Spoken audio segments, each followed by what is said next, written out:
Uma boa noite, Deus abençoe a sua vida, a sua casa, a sua família. Nós vamos começar mais um momento com Deus, que as bênçãos do Senhor estejam sobre a tua vida.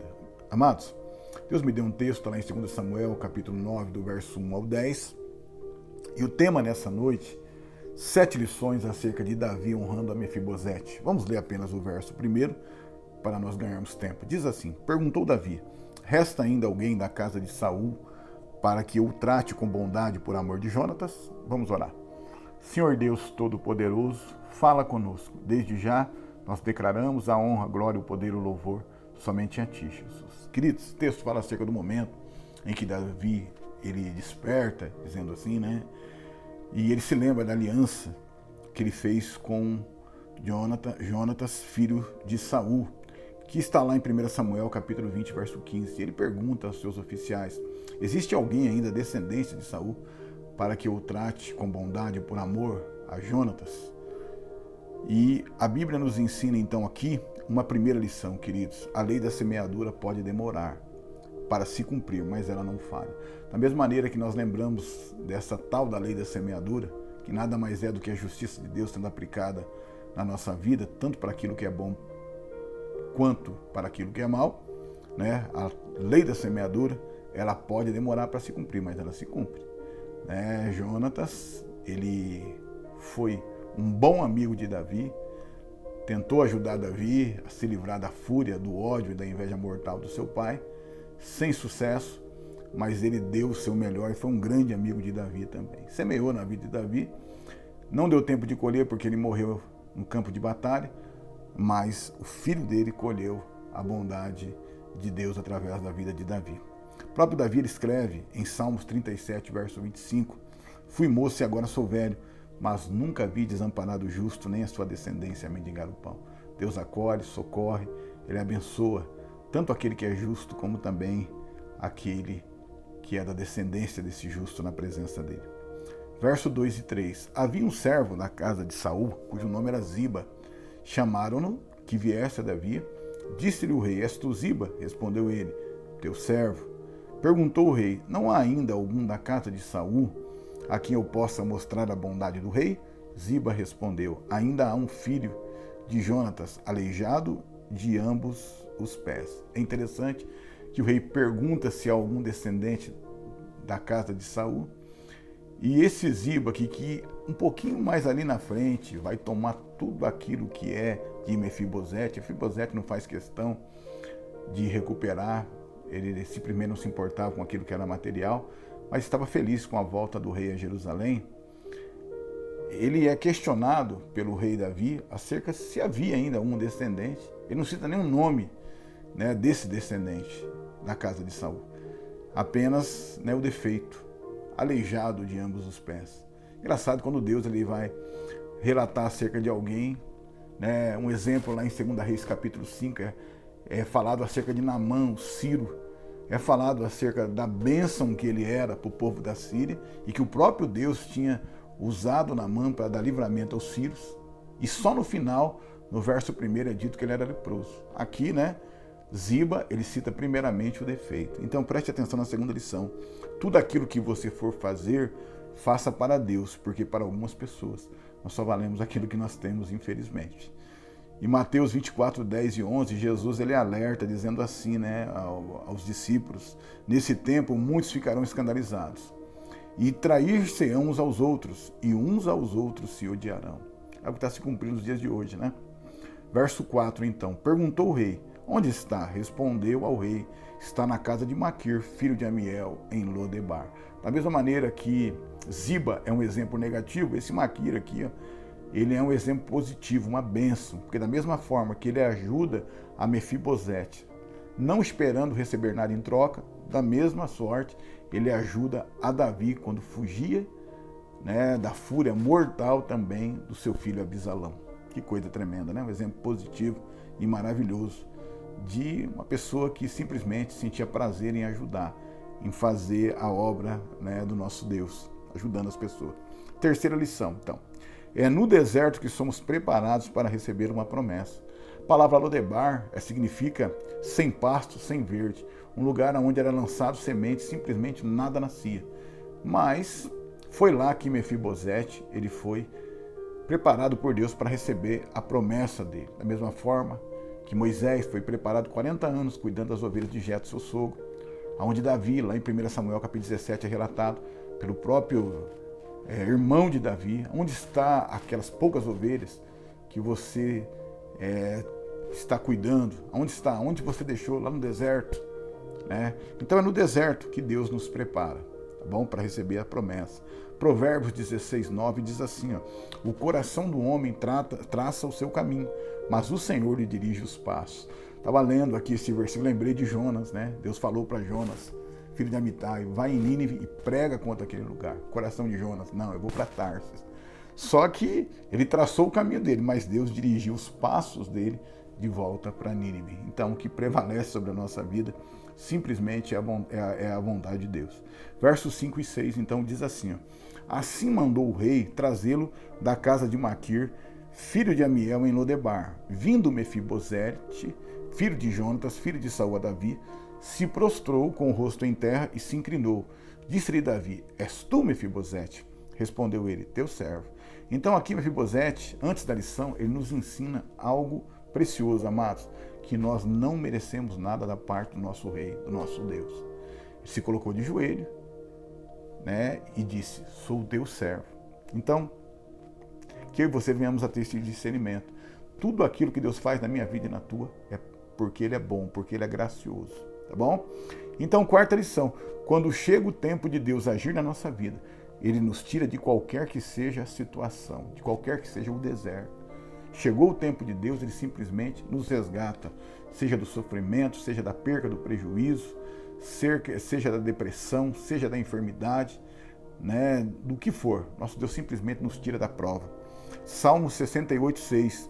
Deus faz que o solitário viva em família, liberta aqueles que estão presos em grilhões, mas os rebeldes habitam em terra seca. Que coisa maravilhosa, né?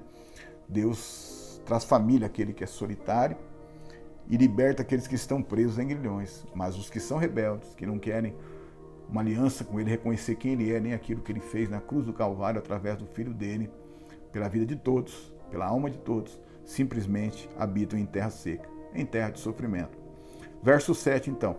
Disse-lhe Davi, não temas, pois de certo usarei de bondade contigo por amor de Jonatas, teu pai, e te restituirei todas as terras de Saul, teu pai, e tu sempre comerás pão à minha mesa.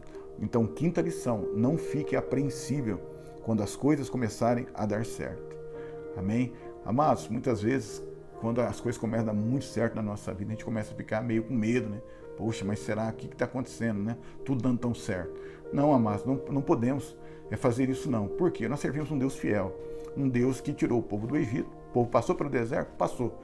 Muitos se rebelaram, quase todos, morreram no deserto.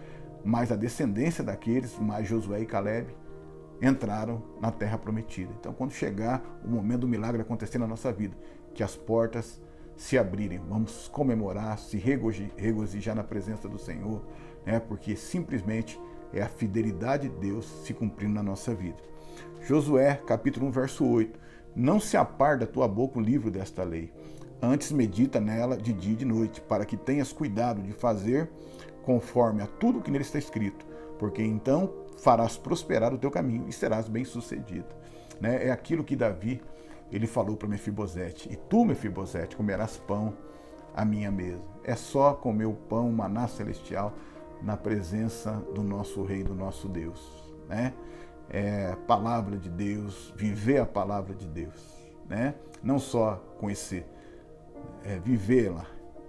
Verso 8, então. Mefibosete se inclinou e disse, quem é teu servo para teres olhado para um cão morto, tal como eu?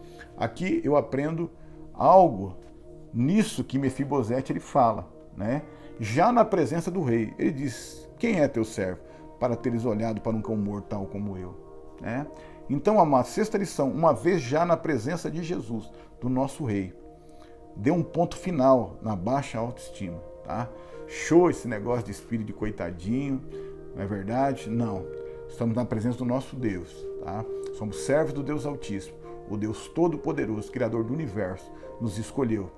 Então, algo maravilhoso que está em Gênesis capítulo 1, verso 27, um grande motivo para você não cultivar, não reter na tua vida a baixa autoestima, tá? Gênesis 1:27, e criou Deus o homem à sua imagem, a imagem de Deus o criou, homem e mulher os criou. Nós somos criados à imagem e semelhança daquele que não conhece derrota, do Deus Todo-Poderoso, o Criador de todas as coisas. Verso 9 e 10, então, diz assim, ó, então o rei chamou a Ziba, servo de Saul, e disse, tudo o que pertencia a Saul e toda a sua casa dei ao filho do teu senhor. Trabalhar-lhe-ás a terra, tu e teus filhos e teus servos, e recolherás os frutos, para que o filho do teu senhor tenha pão que coma. E Mefibosete, filho do teu senhor, sempre comerá pão à minha mesa. Tinha Ziba 15 filhos e 20 servos. Mefibosete, ele herdou já de cara, as terras, as propriedades de Saul, e também 35 novos servos. Então, o que nos ensina isso, amados? Porque Ziba ele tinha 15 filhos e 20 servos. Uma sétima lição. A vida é uma grande roda gigante, por isso nós temos que cultivar a humildade, amados. Mefibosete está vivendo de favor na casa de Maquir. Esse mesmo Maquir que nos ensina algo maravilhoso. Ajudou Mefibosete sem esperar nada em troca. Um aleijado que tinha perdido tudo. E daqui a pouquinho é o mesmo Maquir que vai ao encontro de Davi, ajudar Davi também no momento que Davi fugia da fúria mortal do seu filho Abisalão, que queria matá-lo. Então, amados, é dois exemplos, um negativo, Ziba, e o outro exemplo positivo, esse Maquir. Então, 1 Samuel, capítulo 2, verso 8, ele levanta do pó o necessitado, e do monte das cinzas ergue o pobre, e os faz sentar-se com príncipes, e lhes dá lugar de honra, pois os alicerces da terra são do Senhor, sobre eles estabeleceu o mundo. Então a vida é uma grande roda gigante.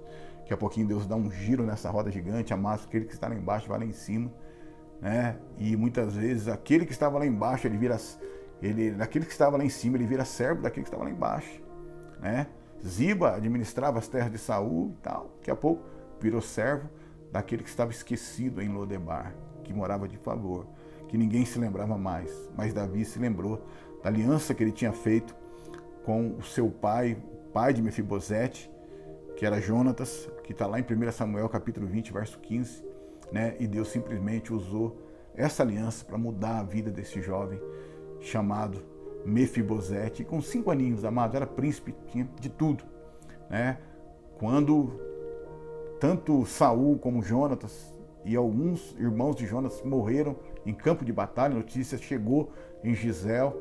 A Bíblia diz no livro de 2 Samuel, capítulo 4, verso 4, que a ama, a babá de Mefibosete, quando chegou a notícia em Gisel, ela pega Mefibosete no colo para fugir com Mefibosete, porque o costume naqueles dias era que a família do rei que tinha sido derrotado era morta pelo exército e pelo rei vencedor. Então ela simplesmente tenta escapar com Mefibosete, mas na fuga, Mefibosete escapa dos braços dela e quebra os 2 pezinhos e ficou aleijado. Amém? Então Deus simplesmente mudou a história de Mefibosete. Ele é o Todo-Poderoso e tem todo o poder para mudar a minha e a tua história também. Amém? Que o meu coração e o teu esteja preparado, que o favor de Deus, que o tempo de Deus esteja sobre a nossa vida e que as bênçãos do Senhor estejam sobre a minha e também sobre a vida dos irmãos nessa noite, em nome de Jesus. Vamos orar? Senhor Deus, obrigado por essa palavra, grava essas lições no nosso coração e nos ajuda a praticá-las, em nome de Jesus Cristo. Amém, amados? Eu me chamo Pastor Fábio Rogério Melo, nós temos um canal no YouTube, com o mesmo nome, Pastor Fábio Rogério Melo. Se você gostou dessa pequena ministração e puder curtir, desde já eu agradeço. Se você pudesse se inscrever no nosso canal, eu vou ficar eternamente grato. Deus te abençoe. Uma ótima noite.